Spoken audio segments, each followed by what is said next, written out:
नमस्कार, मैं doctor Manoj Mittal Jagdamba baby care Karnal से। आज बड़ा इंपॉर्टेंट सेशन है कि अंडरगारमेंट्स के बारे में बड़े सारे क्वेश्चंस होते हैं लोगों को कि किस तरह के अंडरगारमेंट्स यूज़ करें, तो आज उसके बारे में डिस्कशन करेंगे। एक तो सबसे पहला क्वेश्चन जो पूरे समाज का है कि किस प्रोफेशन के लोगों को, किस पर्सनैलिटी के लोगों को, किस उम्र के लोगों को कैसे अंडरगारमेंट्स यूज़ करने चाहिए। दूसरा, गलत तरह के अंडरगारमेंट्स अगर यूज़ करते हैं, अगर अंडरगारमेंट्स के एटिकेट्स ना हो तो क्या क्या नुकसान हो सकता है उससे। और फिर कई सारे मिथ्स होते हैं, भ्रांतियाँ होती हैं अंडरगारमेंट्स के बारे में, तो उन मिथ्स का भी मैं आंसर दूंगा आपको। फिर लेडीज़ के भी बड़े सारे हेल्थ कंसर्न्स होते हैं अंडरगारमेंट्स के बारे में कि कैसे अंडरगारमेंट्स यूज़ करें, कैसे ना करें। फिर आज के दौर में सबसे सुरक्षित अंडरगारमेंट्स कौन से हैं, जो सबसे सेफ़ हैं, क्योंकि अंडरगारमेंट्स का रिलेशन हमारी हेल्थ के साथ है। तो एक एक पॉइंट का मैं आंसर दूंगा। सबसे पहले हम बात करते हैं कि किस उम्र के, किस पर्सनैलिटी के, किस प्रोफेशन के लोगों को कैसे अंडरगारमेंट्स यूज़ करने चाहिए। देखिए, कोई टैक्सी ड्राइवर है जो लगातार काफ़ी घंटे तक ड्राइविंग करते हैं, या कोई बोझा साइकिल पे लेके जा रहे हैं, मोटरसाइकिल पे लेके जा रहे हैं, लंबे टाइम तक ऐसे चलाते हैं, ड्राइविंग करते हैं। या फिर कोई वेट लिफ्टर हैं, जिम में काम करते हैं, जिम में वेट लिफ्टिंग करते हैं। या फिर रेसलर्स हैं, या फिर कोई IT पर्सनल हैं, या फिर कोई क्लर्कियल जॉब में लगातार एक ही जगह पे बैठे रहना पड़ता है उनको, तो उससे स्वेटिंग बहुत ज़्यादा होती है, पसीना होता है, उससे दिक्कत होती है। तो ऐसी कंडीशन में अगर अनकंफर्टेबल रहते हैं, पसीना ज़्यादा आता है, तो उससे बड़ी सारी परेशानियाँ होती हैं। क्योंकि जब अंडरगारमेंट्स की जो अगर हम हिस्ट्री की बात करें तो अंडरगारमेंट्स इतने पुराने हैं, 7000 साल पुराने, जितने कि वैज्ञानिकों की नज़र में मानव सभ्यता का इतिहास है। तो अब पिछले लगभग 700 सालों से बड़े सारे फैशन एक इंट्रोड्यूस हो गए अंडरगारमेंट्स में। और पिछले 70 साल से, जब से कि ये सिंथेटिक जो फाइबर्स थे वो इंट्रोड्यूस हुए वर्ल्ड में आज से 70-80 साल पहले, तब से तो बहुत ज़्यादा रिसर्च इसके ऊपर शुरू हो गई। और पिछले 30 सालों में स्टैनफोर्ड यूनिवर्सिटी में, कैलिफोर्निया में बड़ी सारी रिसर्च हुई, फ्रांस में भी यूनिवर्सिटी रिसर्च हुई कि तरह तरह की जो फ्रेंचीज आती हैं ये यूज़ करने से क्या क्या दिक्कत होती हैं, सिंथेटिक एक्रिलिक फाइबर्स यूज़ करने से क्या क्या नुकसान होते हैं। जैसे कि जो सिंथेटिक फाइबर्स बनते हैं, इनमें चाहे रेयन हो, चाहे नायलॉन हो, या पॉलिस्टर हो, या एक्रिलिक हो, सभी फाइबर्स में बनाने में बड़े सारे केमिकल्स यूज होते हैं। Sulphuric acid, carbon disulphide, nitric acid, इस तरह से, और फॉर्मेल्डिहाइड, बैरियम सल्फेट, इस तरह से। और फिर इनके पूरी बॉडी के ऊपर साइड इफेक्ट्स भी होते हैं, क्योंकि एक तो लोकल एरिया में जहाँ से केमिकल्स एब्जॉर्ब होते हैं, जैसे स्वेट, पसीना आ गया, पसीने के साथ ही केमिकल्स इवेपोरेट होके बॉडी में एब्जॉर्ब हो जाते हैं। और पूरी, एक तो लोकल इफेक्ट आते हैं, पूरे सिस्टमिक इफेक्ट भी आते हैं। चाहे स्किन का इरिटेशन हो, जांघें लग गई यहाँ पे, और इंटरट्राइगो जिसे जौ कीच बोलते हैं। और फिर जब एब्जॉर्ब हो गए, आँखों में से पानी आना, या नाक से सिक्रेशंस आना, या वॉमिटिंग जैसी फीलिंग होना। और फिर UTI के चांसेस, फीमेल्स में बहुत ज़्यादा कॉमनली UTI होते हैं, यूरिनरी ट्रैक्ट इन्फेक्शन। पहले UTI होंगे, बाद में किडनी में स्टोन बन जाएंगे, किडनी में स्टोन ही देखने को। और मेल्स में अगर हम बात करें तो प्रोस्टेट का इन्फेक्शन होगा, पहले UTI होगा, फिर प्रोस्टेट का इन्फेक्शन, प्रोस्टेट के इन्फेक्शन से साइज बढ़ जाएगा प्रोस्टेट का, और फिर प्रोस्टेट कैंसर भी देखने को मिलता है। तो ऐसा ना हो, उसके लिए कुछ एटिकेट्स हमें यूज़ करने होंगे इसमें, कि हम इसके साइड इफ़ेक्ट से बच सकें। उसके लिए एक तो फ्रीक्वेंटली हम चेंज करें, ये जो अंडरगारमेंट्स हैं इनको वॉशिंग अच्छी तरह से होती रहे, समय समय से वॉशिंग होती रहे। और अगर जो अंडरगारमेंट्स वॉश करने हैं तो एक छोटा सा मग्गा लेके उस मग्गे में अंडरगारमेंट्स ही डुबो दें, वॉश कर दें डिटर्जेंट डाल के। और जो बच्चे हैं, किड्स के कपड़े अलग वॉश करें, किड्स के कपड़े अलग हों। और बड़ों के अंडरगारमेंट्स, क्योंकि उसमें पेनाइल सिक्रीशंस होते हैं, पेनिस सिक्रीशंस होते हैं, वेजाइनल सिक्रीशंस होते हैं, और फिर उसमें स्मैग्मा होता है, उसमें बैक्टीरिया होते हैं, ईस्ट होती है, खमीर लग जाता है, और फिर वायरस होते हैं, तो तरह तरह की फंगस होती है। इस तरह से तरह तरह के इन्फेक्शन वाले जो अंडरगारमेंट्स हैं वो अलग से वॉश करेंगे तो अच्छा रहेगा, बॉडी की हेल्थ अच्छी रहेगी। और फिर अंडरगारमेंट्स को अच्छी तरह से धूप में सुखाएं उसको। इसमें कोई शर्म की बात नहीं, अंडरगारमेंट्स तो सभी यूज़ करते हैं, तो धूप में खुल के सुखाएं। बस ये है कि जो सुखाने की जगह उसको अच्छी तरह से क्लीन कर लें पहले कपड़े से, फिर सुखाएं इनको। और अंडरगारमेंट्स शेयर ना करें। जो PGs में रहते हैं बच्चे, जो स्टूडेंट्स होते हैं, जो हॉस्टल में रहते हैं, वो कई बार शेयर कर लेते हैं, तो अंडरगारमेंट शेयर ना करें, इस चीज़ का ध्यान रखें।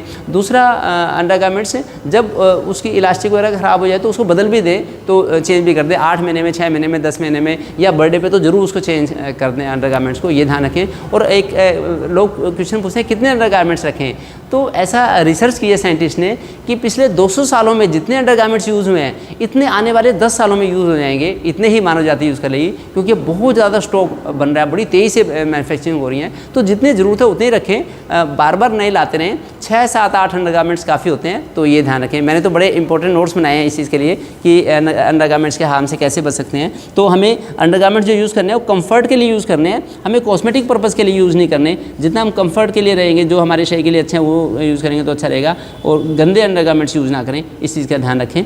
तो एक एक चीज़ से हमारी हेल्थ डिसाइड होती है। अब मैं आपको बात करता हूँ कि मिथ्स के बारे में। बड़ी सारी भ्रांतियाँ होती हैं कि क्या सच में रात में अंडरगारमेंट्स पहन के सोएं या ना सोएं, और अंडरगारमेंट्स का मेंटेनेंस कैसे करें।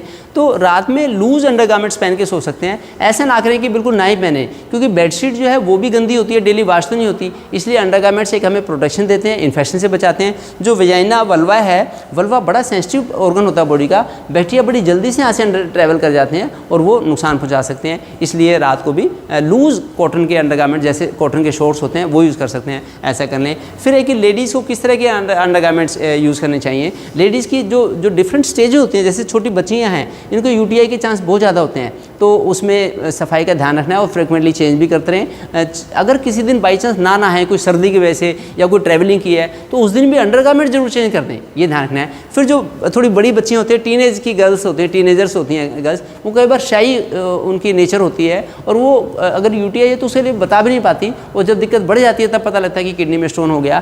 तो ये चीज़ खुल के डिस्कशन होनी चाहिए कि उसकी अंडरगारमेंट्स की एटिकेट्स फॉलो हो रहे हैं, नहीं हो रहे हैं, हाइजीन रख रहे हैं, नहीं रख रहे हैं। और मेंस्ट्रुअल साइकिल के पीरियड के समय में तो उनको फ्रिक्वेंटली हमें चेंज करते रहना चाहिए, और हाइजीन का बड़ा ध्यान। जितनी हमारी ओरल हाइजीन इंपॉर्टेंट है, इतनी ही हमारी प्राइवेट ऑर्गन्स की भी हाइजीन बड़ी इंपॉर्टेंट है, उस चीज़ का ध्यान रखें। जितनी हमारी किचन की हम सफाई रखना चाहते हैं, हाइजीन रखना चाहते हैं, जितनी हम एक हॉस्पिटल में ऑपरेशन थिएटर की हाइजीन रखना चाहते हैं, उतनी हमारे टॉयलेट की भी हाइजीन होनी चाहिए। तो हाइजीन में हमें कंप्रोमाइज़ नहीं करना, ये है। दूसरा, फिर जो प्रेगनेंसी का समय होता है, प्रेगनेंसी के टाइम में भी अंडरगारमेंट्स जो है, अगर साइज़ हमारा बढ़ रहा है तो साइज वो चेंज कर लेने चाहिए। इल फिटिंग के, टाइट फिटिंग के अंडरगारमेंट्स कभी यूज़ ना करें, उससे नुकसान होता है। और फिर जब जो लैक्टेटिंग मदर्स है, जब माँ बच्चे को दूध पिला रही है, तो उसमें भी सिक्रीशंस ऊज होते रहते हैं, सिक्रीशन ऊज होते रहते हैं, तो उसमें बैक्टीरिया या यीस्ट या फंगस को मल्टीप्लाई करने का मौका मिल जाता है, उसमें भी फ्रिक्वेंटली चेंज करने पड़ेंगे। तो ये इस चीज़ का ध्यान रखें। अब जो मीनोपोज की एज होती है, मीनोपोज की एज में भी जब माहवारी बंद होने वाली होती है, तो कई बार अनएक्सपेक्टेड ब्लीडिंग हो जाती है, ज़्यादा ब्लीडिंग होती है, तो उसमें भी फ्रिक्वेंटली अंडरगारमेंट चेंज करने होंगे, ये ध्यान रखें। बाकी मेरा टॉप प्रायोरिटी रहती है कि अंडरगारमेंट्स में कंफर्ट जो है, हमारी बॉडी की फिटनेस है, वो टॉप प्रायोरिटी पे होनी चाहिए। कॉस्मेटिक पर्पज़ का हमें ज़्यादा नहीं सोचना चाहिए कि जितना भी, अगर सूती कपड़े के अंडरगारमेंट ज़्यादा अच्छे होंगे हैं, तो अगर सिंथेटिक अंडरगारमेंट्स ज़्यादा होंगे, तो सिंथेटिक अंडरगारमेंट्स में जो जैसे ब्रा की स्ट्रैप्स हैं, स्ट्रेस भी ज़्यादा चुभने वाली होगी तो नुकसान होगा, तो उस चीज़ का ध्यान रखें। जो हमारे लिए ज़्यादा एम्ब्रॉयडरी वाले ना हो, या ज़्यादा इसमें सिलिकॉन के इंसर्ट्स लगा लेते हैं लोग, उससे भी बचना होगा। रूटीन में ना यूज़ करें, कभी फंक्शन वगैरह पे कभी लगाने पड़े तो है, अदरवाइज कोई पैड्स वगैरह ज़्यादा ना लगाएं। तो इन चीज़ों का, छोटी छोटी चीज़ों का ध्यान रखें, जिससे कि हमारी हेल्थ हमारी टॉप प्रायोरिटी रहे, ये ध्यान रखना है। अब बात आती है कि आजकल के दौर में सबसे सुरक्षित अंडरगारमेंट्स कौन से हैं, तो मैं ये भी आपको दिखाता हूँ। ये देखिए, मैंने नोट्स बनाए हैं सुरक्षित अंडरगारमेंट्स के बारे में भी। ये देखिए,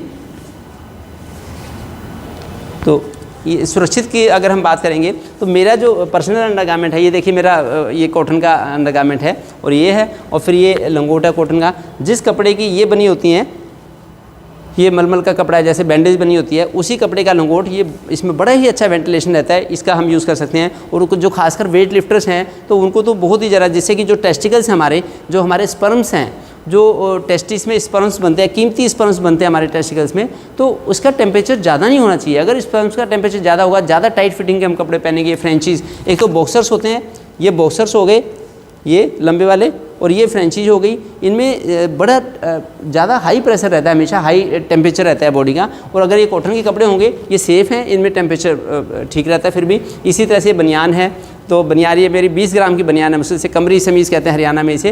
तो इनमें जो अगर हम कॉटन के पहनते हैं, इनसे टेम्परेचर ज़्यादा हाई नहीं होता टेस्टिकल्स का। अगर टेस्टिकल्स का टेम्परेचर बढ़ेगा तो उसे इनफर्टिलिटी के चांस बढ़ जाएंगे, क्योंकि फ्रांस में जब रिसर्च हुई तो उसमें देखा कि 25 से 30% स्पर्म्स कम हो गए थे, जिन्होंने लगातार लाइफ में काफ़ी कई साल तक फ्रेंचीज़ पहनी, तो उनको दिक्कत हुई।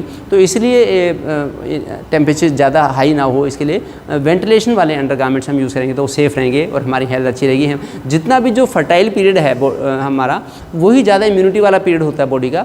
तो इम्यूनिटी का हमारी फर्टिलिटी से सीधा रिलेशन है। फर्टिलिटी का जो डिस्टर्ब होती है वो सारे सिंथेटिक अंडरगारमेंट से ज़्यादा डिस्टर्ब होती है, तो इसलिए कॉटन के अंडरगारमेंट्स हमेशा सेफ़ रहेंगे, ये ध्यान रखें। बाकी मैं तो एक डॉक्टर हूँ, MBBS MD डॉक्टर हूँ, मेरा तो फैक्ट्स बताने का काम था आपको। मैं चाहता हूँ कि आप इसको ज़्यादा से ज़्यादा लोगों को शेयर कीजिए। ये खाली हरियाणा के ही एक टॉपिक ना रहे, पूरे देश में सब लोगों को इसको पता लगे, क्योंकि लोग हिचकिचाते हैं इसके बारे में डिस्कशन करने में। तो हिचकिचाने की कोई बात नहीं है, जिससे भी हमारी बॉडी की हेल्थ की रक्षा होती है वही काम हमें सबके साथ डिस्कशन करना चाहिए। मैंने तो जब मच्छरदानी के बारे में वीडियो बनाई, लाखों लोगों ने देखी, 50 लाख से ज़्यादा लोगों ने देखी। जब मैंने आटा चक्की के बारे में वीडियो बनाई, वो भी 40 लाख लोगों से ज़्यादा लोगों ने देखी। इसी तरह से इस वीडियो की भी बड़ी ज़रूरत है समाज को, हर समाज के लोगों को लिए। देखिए, जैसे स्मोकिंग है, जैसे ड्रिंक करना है, ये सभी उम्र के लोगों के लिए नुकसानदायक है। इसी तरह से टोबैको है, बीड़ी पीना, इसी तरह से जो अंडरगारमेंट्स भी अगर गलत होंगे, ये तो बच्चों को भी नुकसान देंगे, जवान को भी नुकसान देंगे, बूढ़े को भी नुकसान देंगे। तो इसलिए किसी को भी नुकसान नहीं होना चाहिए। जैसे ड्रग इंडस्ट्री के में जो मेडिसिन बनती हैं, मेडिसिन में जैसे लॉ है कि ये वाली इस मेडिसिन के साइड इफेक्ट है, इसको यूज़ ना करें, स्टेरॉइड को ज़्यादा ओवर यूज़ ना करें, इसी तरह से इसके भी लॉ होने चाहिए। जो टेक्सटाइल इंडस्ट्री के भी अच्छे लॉ होने चाहिए कि ज़्यादा सिंथेटिक चीज़ अवेलेबल ही ना हो मार्केट में, जिससे कि लोगों का नुकसान ना हो। बाकी अगर आप भी इंपॉर्टेंट कमेंट्स देंगे तो ये वीडियो एक परफेक्ट वीडियो बन जाएगी, ये परफेक्ट सेशन हो जाएगा, जिससे कि लोगों को और ज़्यादा लाभ मिलेगा। मैं चाहता हूँ आप खुल के कमेंट्स करें, जिससे कि लोगों को इसका लाभ मिले। Thank you. मेरा जो YouTube चैनल है जगदम्बा बेबी केयर नाम से, मैंने ऐसी ही हेल्थ रिलेटेड बहुत सारी वीडियोस बनाई हैं, तो कृपया आप उसको भी देखें, जिसमें कि हर इशू हेल्थ इशू के बारे में है। जगदम्बा बेबी केयर, इसको ज़रूर देखें आप। Thank you.